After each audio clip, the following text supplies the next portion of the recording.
Ya, assalamualaikum warahmatullahi wabarakatuh. Selamat pagi. Perkenalkan, nama saya Lesno. Ya, terserah kalian mau manggil Bu Eno atau Miss Eno, sama saja.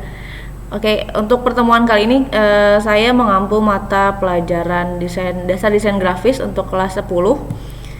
Pertemuan kali ini kita akan membahas masalah tata letak ya, atau layout. Di dalam desain grafis itu ada beberapa unsur tata letak yang harus kalian tahu, jadi tidak sembarangan dalam membuat sebuah karya seni, desain terutama. Kita lanjut. Tata letak itu apa sih? Tata letak itu merupakan sebuah seni dalam menyusun elemen atau konten yang terdapat pada sebuah karya desain. Keterampilan ini digunakan dalam media cetak majalah, kemudian buku, koran, tabloid, kemudian bahkan di website juga menggunakan tata letak. Semuanya serba menggunakan tata letak. Oke, unsur-unsur tata letak itu ada apa saja? Yang pertama ada garis, ada bidang, ada ilustrasi, ada tipografi, ada warna, ada gelap terang, ada tekstur, dan ruang. Sementara fungsinya tata letak itu untuk memperindah si karya desain tersebut. Oke, kita lanjut ke bahasan pertama mengenai garis.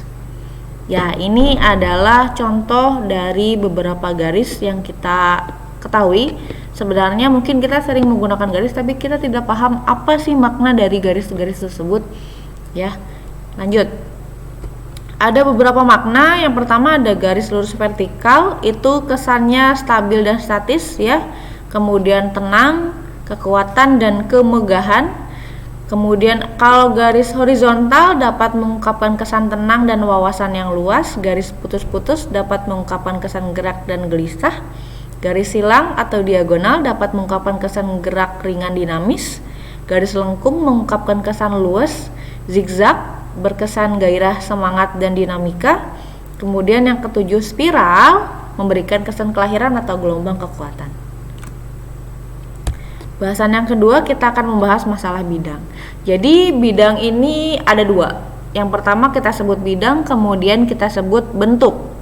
Perbedaannya hanyalah kalau bidang itu bersifatnya pipih atau dimensi panjang dan lebar, kemudian kalau misalnya bentuk itu memiliki sebuah volume panjang, lebar, dan tinggi, maka dia memiliki volume ya.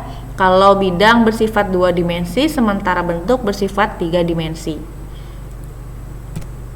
Contohnya seperti ini. Bagian atas adalah gambar dari bentuk bidang. Kalau yang di bawah adalah bentuknya. Ini bidang, ini bentuk. Oke, dari proses bidang dapat dibedakan menjadi dua, yaitu bidang alamiah dan bidang buatan.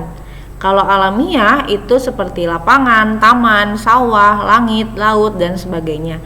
Kalau bidang buatan itu seperti lukisan yang tadi kita sudah lihat, segitiga, lingkaran, kemudian ada warna, kemudian cahaya, dan tekstur.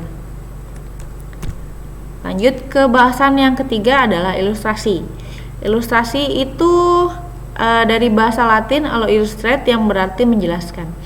Fungsi dari ilustrasi itu sebenarnya menyampaikan sebuah pesan dari karya seni desain. Ya.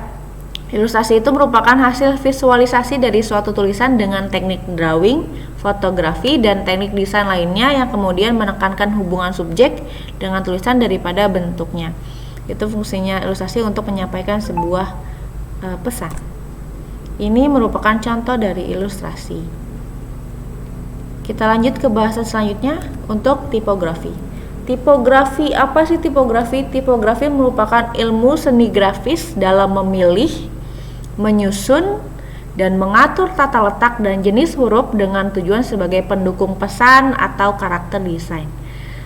Kenapa ini penting? Karena memang sebuah judul itu harus tampil secara ekspresif untuk mempertegas maksud dari pesan tersebut. Ilmu tipografi itu sangat dibutuhkan dalam tata letak suatu desain grafis.